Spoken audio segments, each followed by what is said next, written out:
kidding. LVYC Life Pivot. I'm here with the wonderful Sharon. You want to tell her about yourself? You know, I'm introducing a lot of different walks of life. You know, the last episode we had an entertainer, aspiring artist. Today we have a real estate guru, financial literacy, funding specialist. Sharon, tell them a little bit about yourself. My name is Sharon Moten. I am a mortgage broker. I've been in the industry for 25 years. Very passionate about what I do. I love what I do. I love helping people get homes or acquire real estate, be it commercial or investment properties. I love assisting first-time home buyers to create generational wealth. That's pretty much of what I have been doing for the last 25 years. Wow, that's a lot of time. I mean, I know you told me you were doing it for a long time, but I didn't know it was that long. Yes. What would you say inspired you to go down that road or take that path to do what you're doing today? Interesting. So I graduated from a fashion college in Long Beach. That's no longer. I graduated from there for fashion merchandising. So when I finished school, I went back home to San Diego, which is where my family was living. Decided that San Diego wasn't really the right fit because it wasn't really a place for fashion. So I decided to move to, I had an aunt that worked in television. She was a producer for Good Times and a few other shows. Oh, wow. So I moved out here to live with her to Marina Del Rey. Wow. So not even knowing what Marina Del Rey did she was. inspire you doing those cool creative things? Like what would you say, like, because you could have went anywhere else. Mm-hmm. So a part of her accolades of what she was doing, did that give you like a little to say, hey, I'm going to go test this direction here in California? Yeah, she's always been inspiring to all of us, but especially to me because growing up, I grew up in a military family. Got you. So a lot of discipline, a lot of rules. A lot of rules. In fact, my father used to make us march. That's funny. If you can believe that. So very, very kind of strict upbringing, kind of sheltered a little bit when you're in a military family. You get kind of sheltered. Restrictions, but it's good as discipline. Mm-hmm, good discipline. So organization. I used to watch my mother, and I would say, "Oh my gosh, she's so beautiful." You know, you know how you admire a parent. And my mother was very big into fashion. I used to watch her shop, hide clothes, with the furs back then, all of that. So I would admire that. So I think that kind of got me into the fashion industry at a young age. And she would also buy me specifically like perfumes and makeup and stuff like that as a kid to play with. And so I had a big imagination, so I would always dress up my dolls. I would make paper dolls and dress them in fashion. But to cut it off, when I graduated with my fashion merchandising degree, my aunt inspired me to move to the Marina because LA is a good fashion place. Yep, the trend is here. The trend is here, and I started my fashion career at a store called the Broadway back in the 80s. Wow. I don't know if you guys remember that store in Santa Monica. Wow. By the beach. I started there, and I started as a floater because I didn't want to just jump in. I'm the one that likes to start from the bottom, get my feet wet. Yeah, take baby steps. Even though I could have come in maybe as a manager or whatever, I wanted to take baby steps to see where I'm going to go. So I started as a floater. I worked through the department store in different departments and linen, housewares. And did you have any push to do anything that you were doing, or what would you say? Mm-hmm. So I started there, and then they liked what I did. So eventually I got promoted to manager of the men's store. Nice. So I ran the whole men's division at the Broadway. And then eventually I got promoted again because one of my good friends, who happens to be the godfather of my daughter, he was the manager of cosmetics. And as you know, cosmetics is a billion-dollar business. Facts. So anyway, I got promoted. He left. I got promoted to take over the cosmetic department. Nice. So if you could imagine, I was dealing with a lot of women because every counter had And women. at the time, were you driven because of the direction of your work?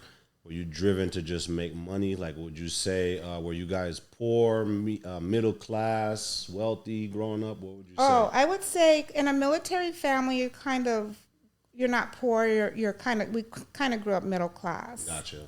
So middle class. So you weren't really driven so much for money, just more career path that you were into. Mm-hmm. And Gotcha. more of a passion and more of being successful. I had that drive, No, because that's huge. That that's determination huge. to be successful. So I was successful. I took a cosmetic department from number 28 is where they were ranked up to the top 10. And that's $1 billion. Wow. So my thing was, and I know I was being a little biased, but I would hire, I don't know if I was known to hire pretty girls. Tasteful. Tasteful girls. I think tasteful is a good word for it because Yeah. some people don't have the direction to know that matters. Mm-hmm. And they just pick off their own personal insight, but then sometimes that personal decision don't make the business thrive or what you're doing. Right. So that's huge. So that was huge. So I did that. I did it successfully. I ran that department for a good 4 to 5 years, and then I decided I wanted to step down and work behind the counter. So I became an instructor for Lancome Cosmetics in Beverly Hills. Gotcha. And so what an instructor does for Lancome is that we are the face of Lancome.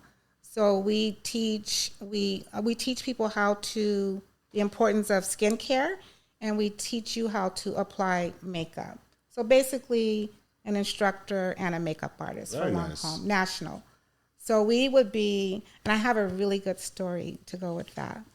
So that I was successful there too. I became and a how long manager. did you dibble and dabble in that career? In that career in cosmetics, I must have been like 10 years. Oh, wow. I did a total stint in retail for like 16 years. Wow. So at what point, like the term pivot, because a podcast is called Life Pivot. Pivot. That's a big pivot. That's a so big do you pivot. believe, because some people, I think they get it misconstrued of what it means or the true value of it. So do you believe in pivoting, or what's your take on pivot? Did you transition by coincidence? Did you have some hardship in your family? What made you change and get into real estate? From being so Good successful question. and it working, because sometimes people, they'll stay doing that for their whole life. And I could have, and I could have had a. That's huge, especially if it was something that you were driven, passion, you're making good money, and you're actually thriving. So that's a huge pivot right there. It was huge, and I met a lot of celebrities, did a lot of celebrity makeup, whatever. But to pivot, what caused me to pivot was I got pregnant at the age of 33. So that is a huge pivot. Kids are shift, either make or break you. I mean, I'm living proof. Everybody that knows me, I'm a single parent making it work every day. So that's huge. It's huge. So that was a life So that was a changer life change. for you right there. To cause your pivoting the pivot. moment.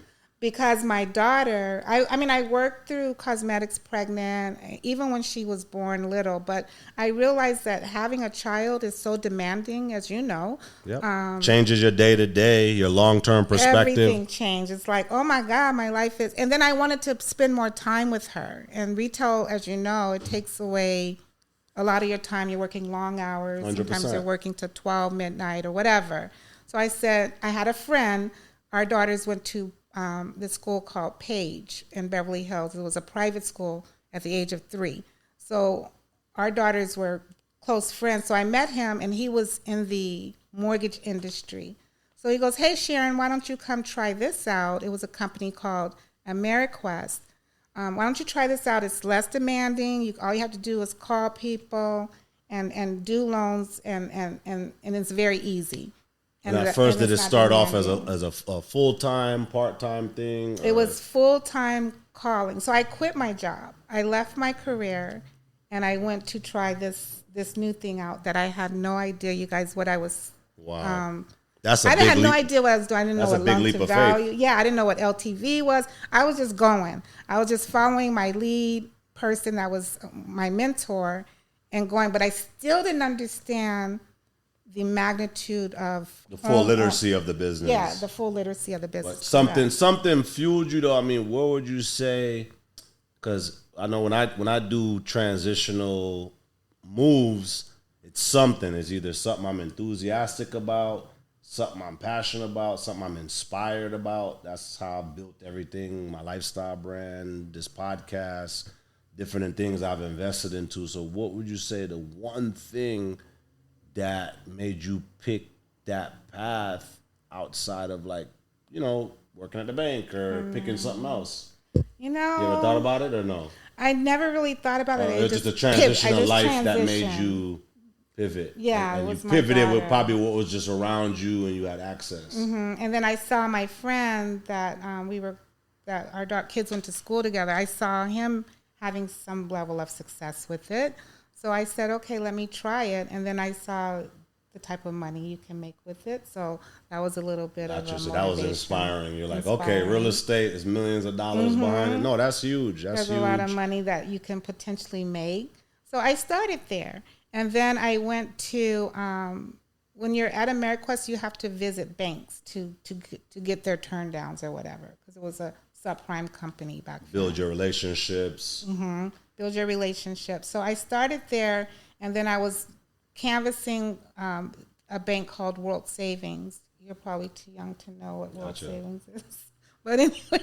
And would you say at the time, you being new to that career, where did you have any fear? Are you like good with people? Does it take people skills for the young people that's watching? Because like when we met, I saw you as like an empowering person. I started getting into financial literacy. So sometimes some people are in career paths, they don't really want to be too open.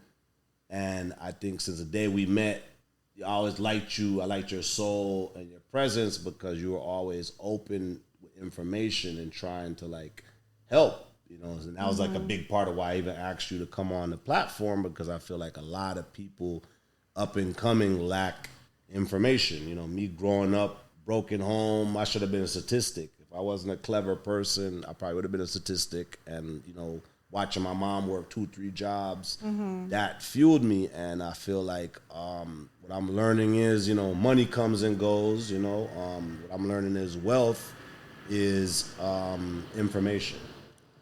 Very good. Information. So I feel like that's very powerful. It's a powerful tool that for you to get even more successful, you got to empower people under you. Or not necessarily under you, but like younger people, because, we're getting grown, and I feel like a lot of what I have, or the ingenuity for me to be able to do what I'm doing, is I listen to elder people, and I'm in tune with younger people, and I'm learning a lot of the information that I'm able to interpret to the younger people.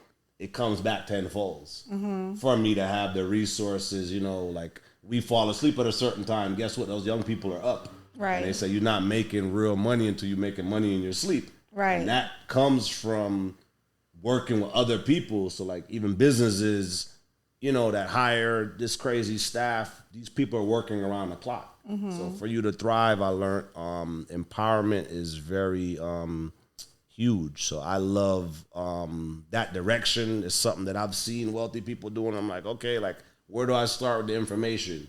Can I please get a piece of the information? So that I just want to let you know is what fueled me to have you here today. So I love that you're able to express the story, because some people think that, you could just wake up and get into stuff, and it's like, no, it don't just happen like that. And then even when you get into it, something got to still push you to keep going. So and it was a journey. This is huge for people to get an understanding. Yeah, it's not easy, and you have to be a people person. You have to like people, because you have to communicate with people, and you can't communicate to people. I'm talking to the young people that like to hide. hide behind their phones. Yeah, You that's cannot not realistic. communicate Not realistic. a $1 million deal through a text message. You have to, and you can't prospect. Yeah, gotta have a some type of $1 million charisma, deal. some type of character. You can't prospect $1 million clients on a phone. You have to be present. So what I used to do, and I stopped doing it, was when I first really wanted to see, okay, I really want to know every realtor there is, and I live in San Fernando, in the San Fernando Valley. Let's just say, for instance. So I would go to broker openings every Tuesday and broker openings every Friday. Hitting the ground. Hitting the pavement, because that's what I was taught through my career at World Savings when I was an account executive. I had over 60 broker accounts.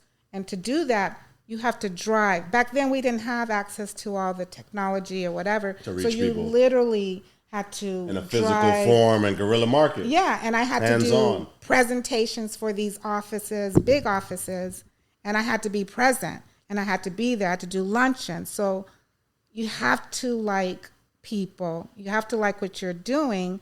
So eventually, that career, and I like to be challenged. So if you're young out there and you're listening to this and you're trying to decide what career you want, what worked for me, what got me out of my own way, was I had my VP tell me, you're not cutting it. Got to step it You up. need to do this, and that, or you're not going to be here. And that was when I was at World Savings. So I was like, okay, he's challenging me. So And at that point, how far into the career were you, would you say? I was 99, 2001, 2, 3, 4 years into my career.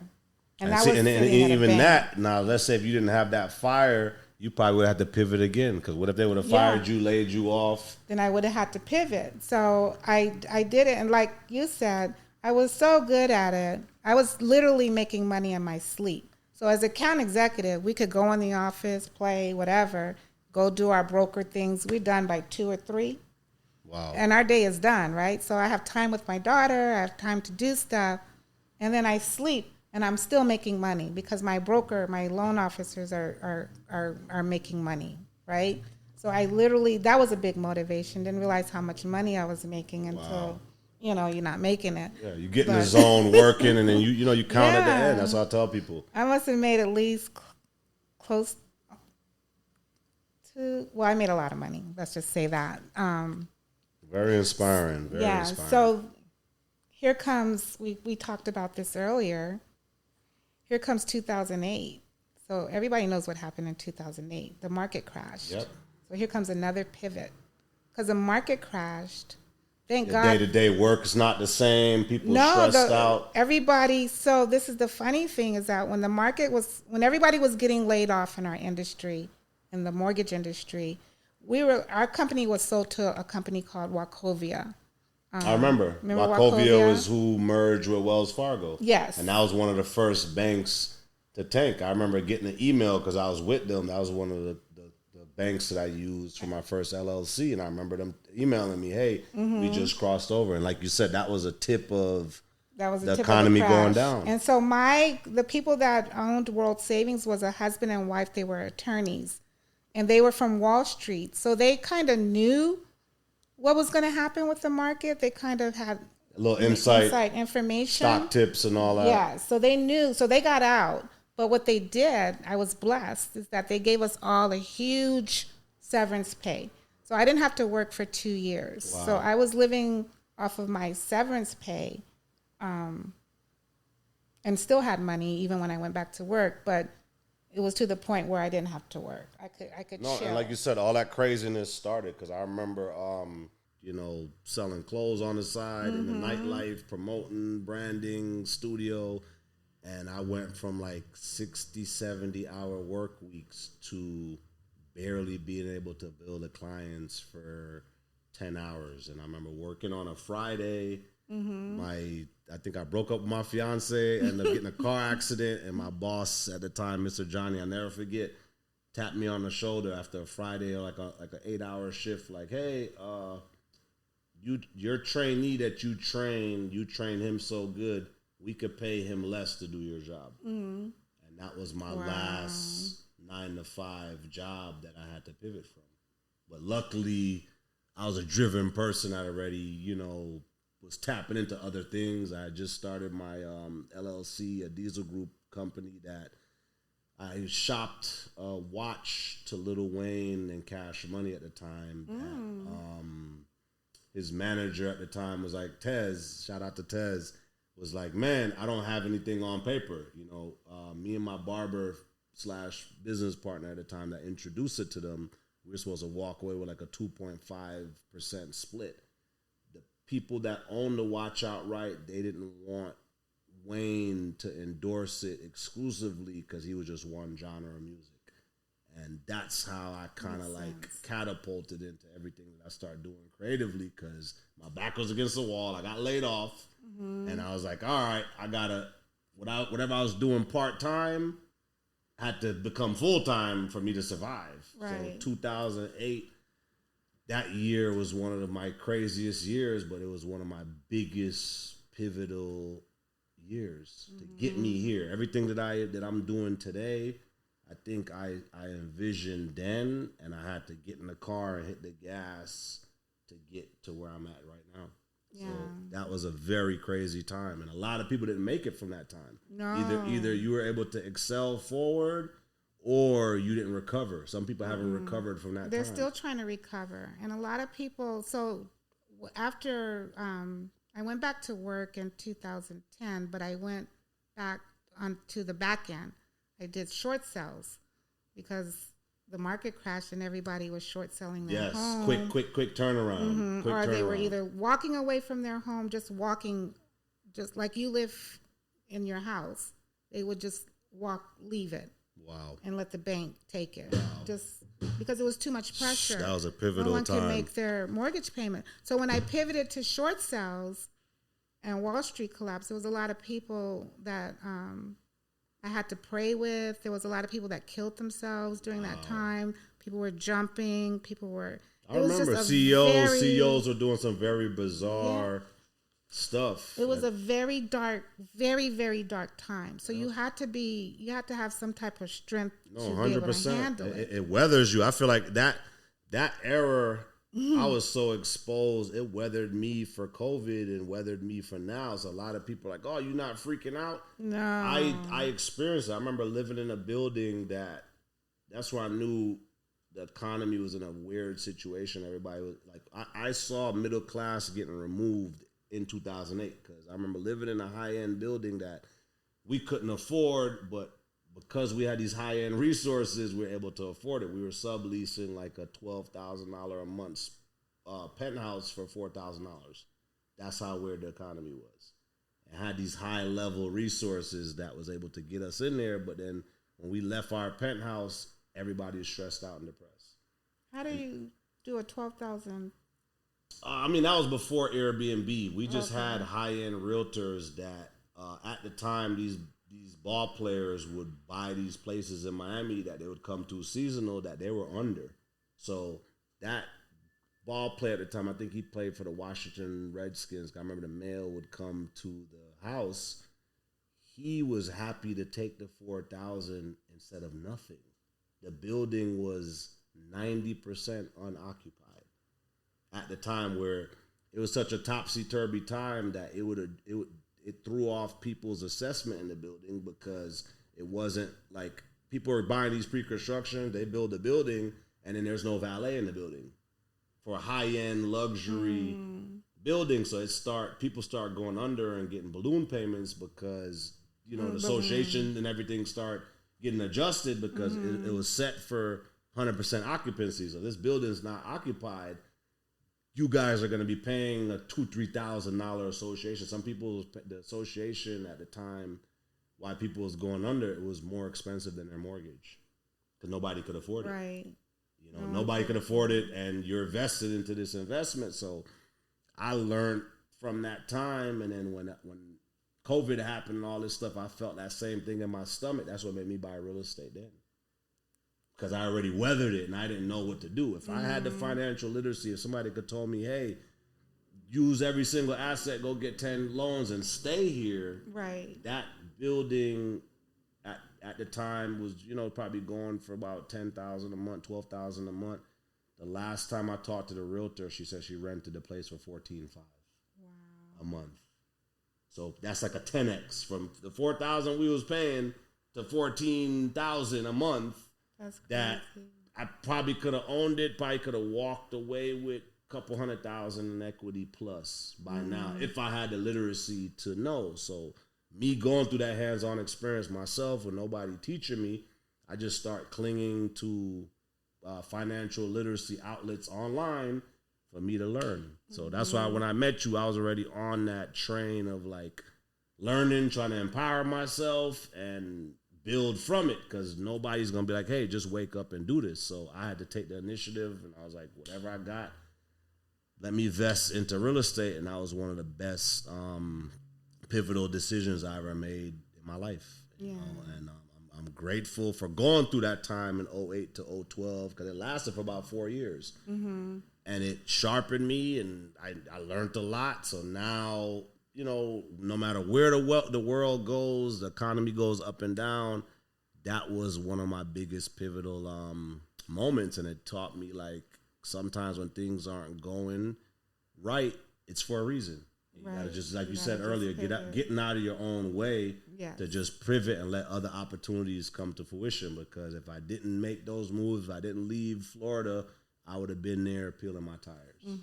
So I'm grateful for the hands-on things not working, because it catapulted me now to have the information. So I'm like excited to see what the next 10 years looks like, because I'm like, okay, I'm way more advanced now. Right. And not only can I make these moves, but I can empower people around me to make these moves to excel. Exactly. And So that's what I like to do, is empower. That is very huge. Empower people with knowledge. Yes, because it's a blessing. Even away from like just monetizing financially, you're empowering people, and we're getting blessings through it. So I'm happy to have you here today, because I feel like it's important for people to know, like, hey, you thinking about getting these career professions, this, that.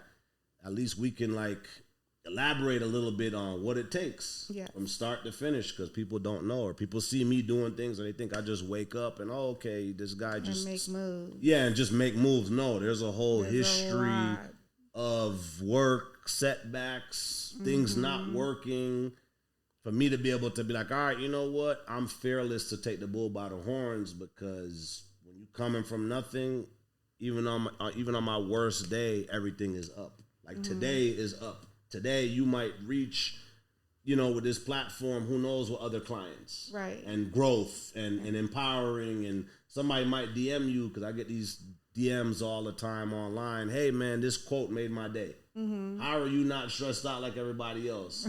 Well, you know what? You probably haven't went through half of what I went through. If you're stressed out today, I've been stressed out for whatever time, so I'm weathered. So yes, I have stress, but my stress and somebody's stress are two totally different things. You know, once you've been weathered with things that you go through, I don't think people are better than each other. I would say everybody's at different levels of what they've experienced. So that's very important for you not to judge people, because you don't know what they've went through. Because I didn't even know this history.